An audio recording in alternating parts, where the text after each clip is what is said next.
Samsung Galaxy Book Go Review. The Samsung Galaxy Book Go offers a simple and clean design with a silver and black color palette, emphasizing its functional nature. It is just fine thin and not noticeable with the thin edges, making the whole thing look pretty small. We can allow for its bulky forehead and chin because it adds to the entire length, resulting in more space for control. Nowadays, it's common for the power button to be moved to the top right of a keyboard. But, it's still nice to see this discrete power button on certain models, and there is a subtle satisfaction that comes with having it. Even at its 1080p resolution, the matte finish screen of this machine is absolutely awful. Its low contrast makes it feel like you're peering through a fog and the colors are terrible. You can detect the 60Hz refresh rate while not overly smeared, but it still leaves something to be desired. The lid is so weak and flexible that if you touch it or type too hard, the LCD screen will show small wobbles in the bottom corners, revealing how much tension it's under. The hinge on this device is somewhere between too stiff and too wobbly. It needs two hands to easily open, has a good fix when opened, but glides a bit too much when used on your lap. The keyboard deck on the base is soft and springy, with notable travel on its keys, while the trackpad is of standard basic quality. Despite these downsides of a budget laptop, none of these impacts the Galaxy Book Go's performance. The review was typed without any issues, and navigating around was easy. However, it must be noted that you don't get to enjoy features found in more expensive laptops like stiffness from magnesium alloy construction. Concerning ports, the setup is simple. On the left side, you'll find a USB 3.0 Type-C port for charging and data, an audio jack/micro SD card reader combo. And on the right, there is another Type-C port that handles video output along with a USB 2.0 Type-A port, a Kensington lock slot, and a nano SIM slot to enable LTE connections. It would have been ideal to have an extra Type-A port, and the lack of HDMI output is quite disadvantageous.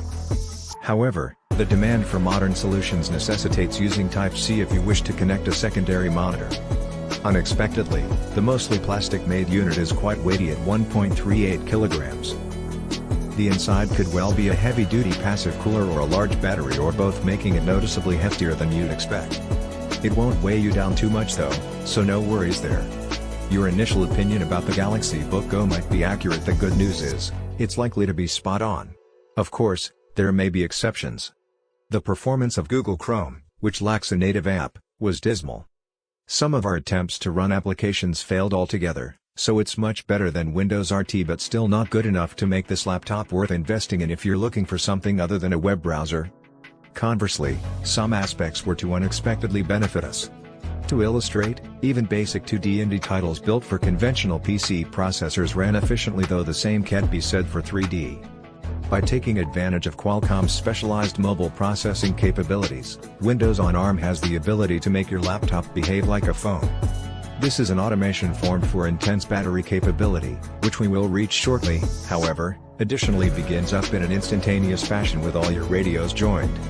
It operates soundlessly and remains cold even when you are executing much too much.